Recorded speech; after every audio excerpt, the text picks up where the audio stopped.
Hey everyone, I'm so glad that you're here. Welcome back. If you're watching on YouTube, if you're hearing on any of the podcast platforms, thank you so much for being here. And I'm really looking forward for today. I think today is going to be a little bit more, more tangible or applicable in our lives because I want to talk about today how we respond in the midst of trials and tribulations.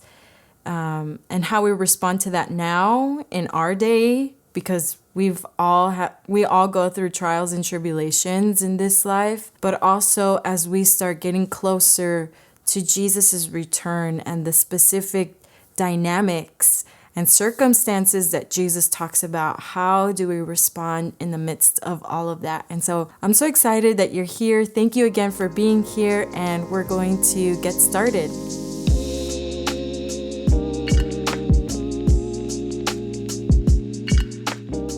Okay, so we're gonna jump into it. I actually don't have a drink today. I just have a water bottle today. Didn't have the time. We're gonna jump in. Jesus gives a lot of description about what's going to happen right before, leading up to his return. Jesus talks about it himself. The Apostle Paul talks about it in his letters to the church.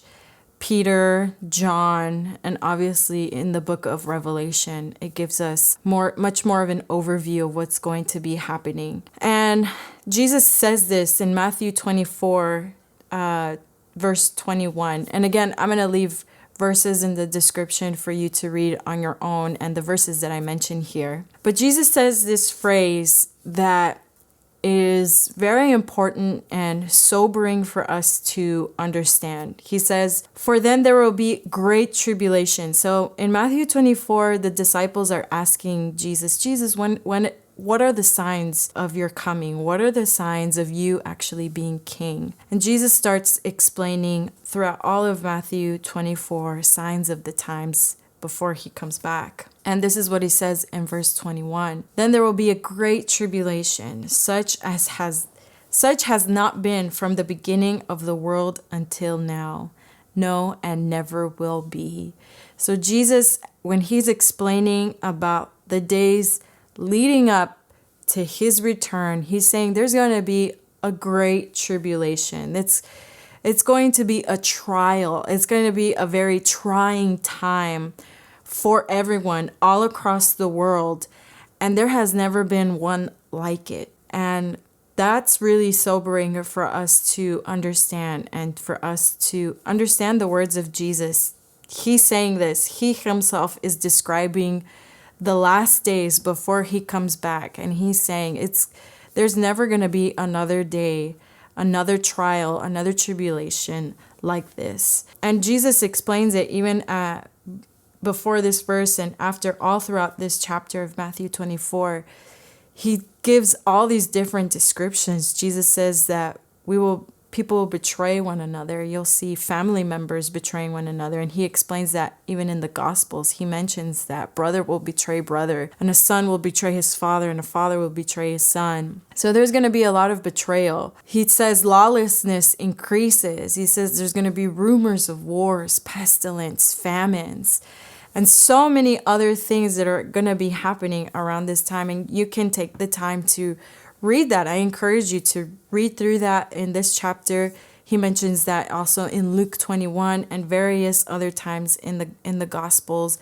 And again, Paul, Peter, John also mention some aspects and dynamics about the end times before Jesus comes back. And so we see that as the day draws nearer before Jesus returns, darkness is going to increase. And I've heard this phrase before and this expression before. It gets darker right before the dawn. Right before the breaking of dawn, right before the sun comes out, a new day begins. It's the darkest. And the same thing is happening or Jesus is explaining this same phenomenon or this same reality, that right before he comes to transition this world into a new age, transition the whole world under his leadership, under his kingdom. Before that happens, before Jesus is King of Kings and establishes his kingdom on the earth, he says it's going to be dark. It's going to be a great tribulation, and it's not going to be like anything we've ever seen or have ever even heard about. But what's really also important to have is that, yes, darkness increases, but Jesus and the Bible talk about the light ever increasing in the midst of darkness. And so this is what Jesus says just a couple of verses right before he even says that statement of the great tribulation like we've never seen before. He says this in verse 14. Jesus says, "And this gospel of the kingdom will be preached in all the world as a witness to all the nations, and then the end will come." And so we see Jesus saying explicitly, the gospel is going to reach every nation, every corner of the earth. And as you know, that has not yet been fulfilled to this age. There are still many nations that the gospel has not gone to. There are still many people groups that have not heard the name of Jesus. There is going to be a greater missions movement. There's going to be a greater evangelism outreach. And that just talks about within us, within you and me. Maybe we're not missionaries in a different country, but we have a heart for people to come to know the gospel. We can sow into their lives financially. We can be praying for the Lord to send those laborers. We can financially support the people who are going there. And we can, if you have a heart for missions, maybe you're leading a missions group and you're training missionaries to go out into the field. We have that heart. So maybe we're not physically there, but we have this heart and we're partnering and we're agreeing with this truth. The gospel will be preached in every nation of the earth. And I mean, just think about that. That just speaks about us as believers, the church being awakened to preach the gospel again. That's talking about an awakening within the body of Christ to win the lost, to have compassion again. That just talks about a revival happening in very simple terms or simple words, simplifying this even more. It's talking about an awakening, a revival happening in our hearts, in our lives as a church and as a body. So as darkness increases, the light will increase. And just as we see in the book of Acts, the disciples were in the midst of so much persecution as they were building the early church, as they were preaching the gospel. They were faced with persecution. They were faced with times of lack. They were thrown into prison. But evermore did the gospel reach more people. More people were coming to the Lord, and they were filled with the Holy Spirit. They were able to preach with power. People were regaining their sight. There were healings and miracles and salvations. And so as the darkness increases, as a church, we're not left empty-handed, like, what do we do here? No, the gospel is going to be preached. People are going to be saved. We're going to be able to pray for the sick, and the sick will be healed. And we can do that nowadays. We don't have to wait for that time for it to happen. But what I'm talking about is that sometimes we're not activated into that. Some of us have not been activated to preach the gospel. We think, oh, it's just for the missionaries, or I don't really want to pray for the sick. But the Lord is saying there's going to be a time where darkness increases, the light is going to increase. There's going to be an awakening in the church where she's going to be confident in who she is in the Lord. She's going to pray for the sick. The sick are going to be healed. She's going to walk in miracles, signs, and wonders, just like the disciples did in the book of Acts. And again, this is what we are going to see in those days, but that's what the Lord wants to do even now in our days. We don't have to wait with our arms crossed. Lord, you're going to activate the church in the last days. Like, no, the Lord wants to activate you and me today. And he wants us to walk in the power of the cross, in the power of proclaiming what Jesus did on the cross to the broken and the lost. And so we don't have to wait for that. But what I want to make clear is that as darkness increases, light is going to increase. The church is going to shine like never before with the testimony, with the light of Jesus. But what I think is the greatest testimony, the greatest miracle is going to be a church that loves God despite darkness increasing.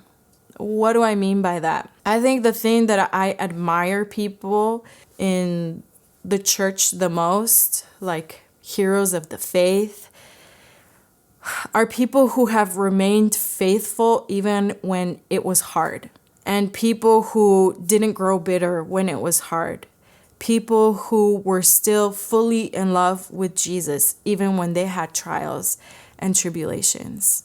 And this is, I think, going to be the greatest challenge for the end time church. For those of us, if we live in that time, or if it's our children or our grandchildren that live in that time before Jesus comes back. But that's going to be the greatest thing. And I'm not saying, a lot of times we like to think, oh, well, maybe I'm not going to see the return of Jesus because no one knows the day or the hour, but maybe it's going to be my children or my great grandchildren, and I'm going to prepare them. They're going to be the ones that have to deal with that. But guess what? We have the responsibility to disciple them, to be able to stand, to be able to remain faithful even in the midst of trial and tribulation. And so you and I have that same calling to remain faithful even in a trial and a tribulation, and to remain with a heart that's fully in love with Jesus. Just because we don't know if we're going to be the ones that actually see Jesus comes back doesn't mean that we're off the hook in that sense. Like, you and I still have to work this muscle of having a heart that's fully in love, even in the midst of trial and tribulation. And that's what we see in the end times. Actually, the book of Revelation, I'm going to leave the verse in the bottom. Revelations chapter 19, verse 7 through 8. It talks about the wedding of the Lamb. And it says, and the bride has made herself ready. It says, it was granted to her to be arrayed in fine linen, clean and bright, for the fine linen is the righteous acts of the saints. And so it's talking about the church marrying the Lamb, marrying our bridegroom Jesus. And it's saying that the church is going to be ready. The church is going to be purified. So the end time church is going to be purified, ready. She's going to be dazzling in bright linen, in fine garments, purified by the blood of Jesus. But she remained with a heart that's fully in love. And she was the one that overcame the greatest tribulation, the greatest trials. And so this is, what I want to give to you is a vision. And this is why the first commandment, and I talked about that in my second episode, is so key. Because what is going to be happening is that in the midst of darkness, there are going to be believers. The church is going to be awakened to the first commandment, to love God with all our heart, mind, soul, and strength, and to love our neighbor as we love ourselves.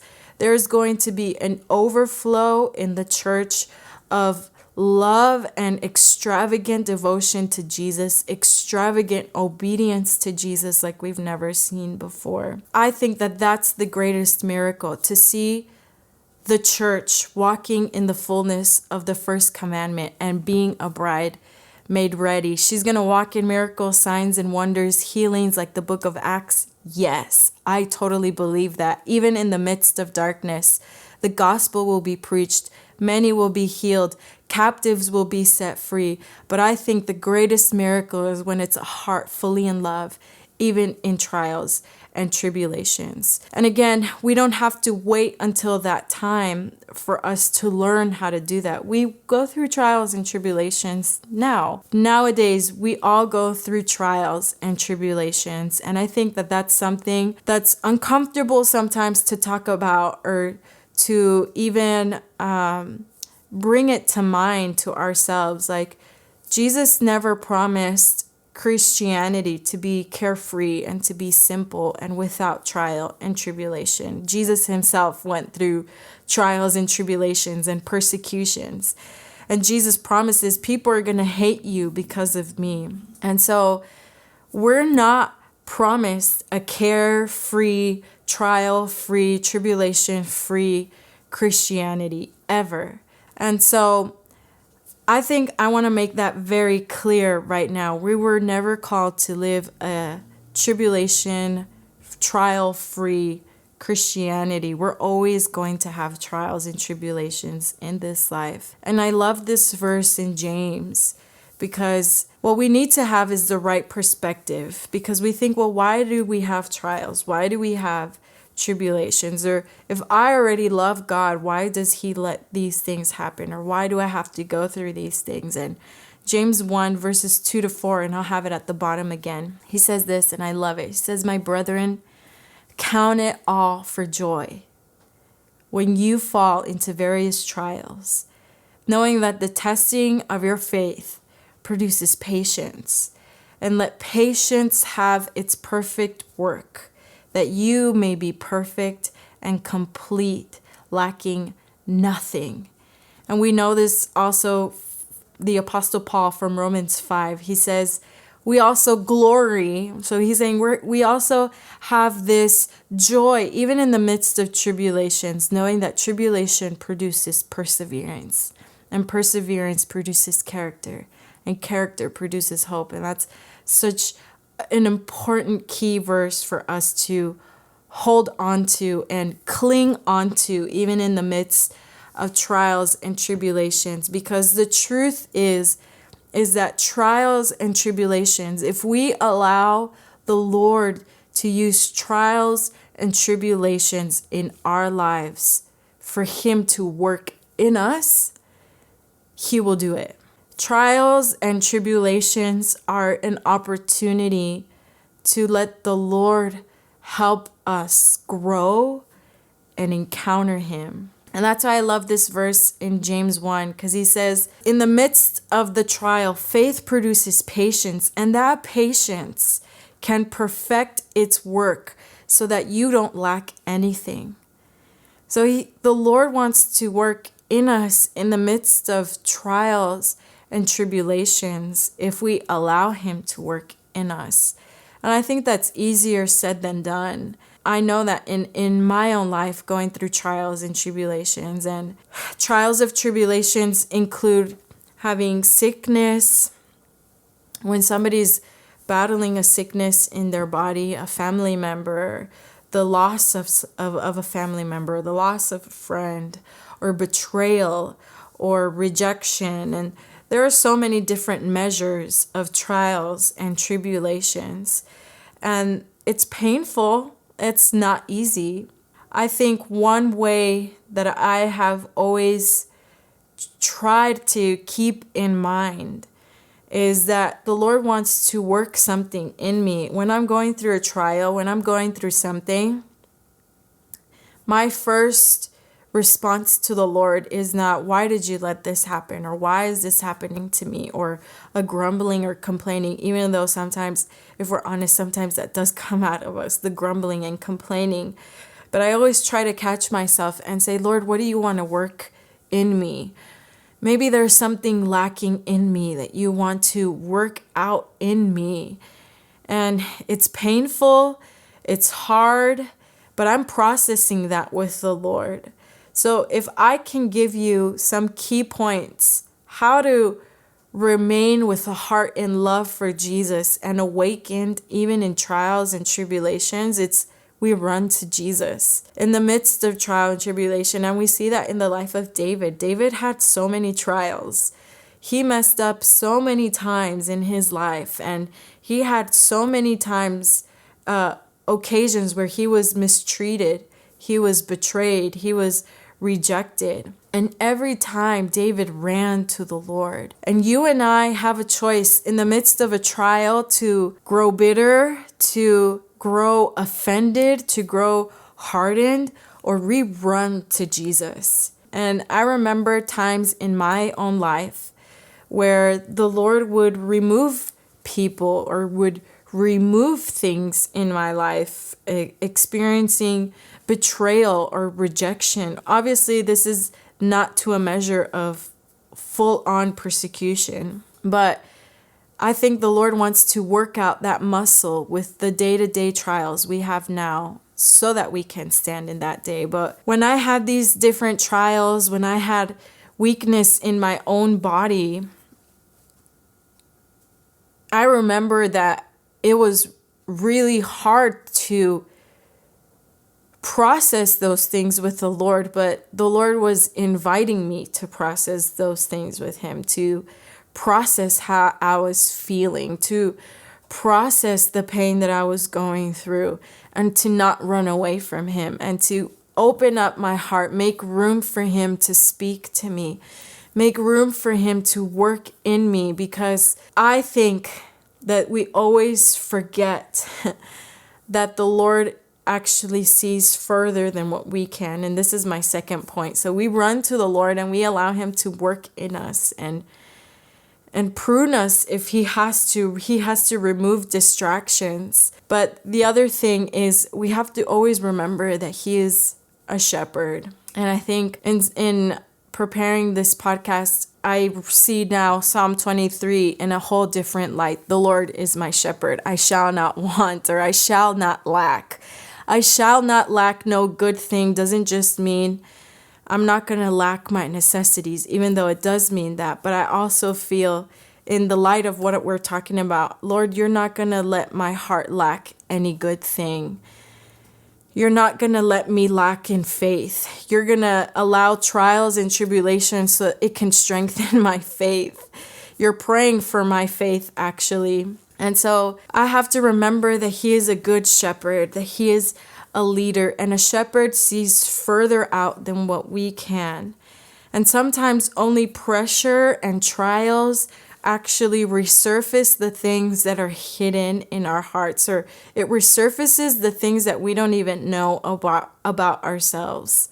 It resurfaces offense. It resurfaces bitterness. It resurfaces sometimes the distractions. We thought, oh, I'm good. I don't have any distractions. But once the Lord removes something in our lives, we realize, oh, that hurt me. And then we realize that was an idol in my life. And so the Lord sees further out than what we can. And the Lord, we are so consumed with our day to day because that's how we live. We live day by day. And our life at most, maybe 80, 90 years old, 70 is now the average lifespan, but 80, 90, let's say, that is not just the life that we're going to have. The Lord is looking further out, not just until we're 80, 90. He's looking unto eternity, and he is looking at our lives and saying, I don't want you to lack faith. I don't want you to lack perseverance. I don't want you to lack any good thing. So these trials and these tribulations are actually working something in you. If you allow them to work something in you, if you allow me to work something in you, to mature something in your life, I can do that because I'm looking at your eternity. I'm looking all the way to the end. We don't see that a lot of times. We think about our own comfort. We think about the pain that we have in our bodies when we feel it now. We think about the person that just rejected us, or a person that betrayed us, the person that did this or this and that. Like, we feel it now because we live in the now. But Jesus doesn't just live in the now. He's looking at the future, and he's looking unto your eternity and my eternity. And so we can trust that he is a shepherd that looks beyond what we can ever see. And this is what I love this verse in 2 Corinthians 4, verse 16 through 17. And the Apostle Paul says, therefore we don't lose heart. We don't grow weary. We don't grow faint of heart. We persevere. He says, because even though our outward man is perishing, the inward man is being renewed day by day. So in the midst of persecution, in the midst of a trial, in the midst of sickness, in the midst of loss, in the midst of betrayal, in all these different kinds of trials and tribulations, how do we keep a heart that is not offended, not bitter, but a heart that is fully in love with the Lord, is remembering that the Lord has eternity in mind, and we need to have eternity in mind. Paul is saying, even though our outward man is perishing, this body is perishing, this life is fleeting and passing away, the inward spirit man is being renewed day by day. And that's what the Lord can do in our lives if we give him the room and the space, even in the midst of darkness surrounding us, even in the midst of trial and tribulation. And this is an amazing verse. He says, for our light affliction, which is but for a moment, is working for us a far more exceeding eternal weight of glory. So he's saying these momentary afflictions, and he's saying momentarily because, again, 70 years is just but a moment compared to an eternity. He's saying these momentary light afflictions is actually working something in us, an eternal weight of glory. And so I just want to encourage us today to have an eternal mindset when it comes to trials and tribulations, to not run from the Lord, but run to the Lord. Pour out your heart, process our pain with the Lord. The Lord is not surprised by our pain. He's not surprised by our weaknesses. We have to pour out our hearts. The Lord isn't surprised by that. He actually delights to hear in all of that, and he'll take it in and heal us. And we want to grow in an eternal mindset, because that is the only way that we can have a heart that is burning, even in the midst of trials and even in the midst of darkness. Thanks again for being here. If you like this podcast, like it, share it, subscribe, share it with other people. I hope that it's a blessing for you, and I'll see you next time.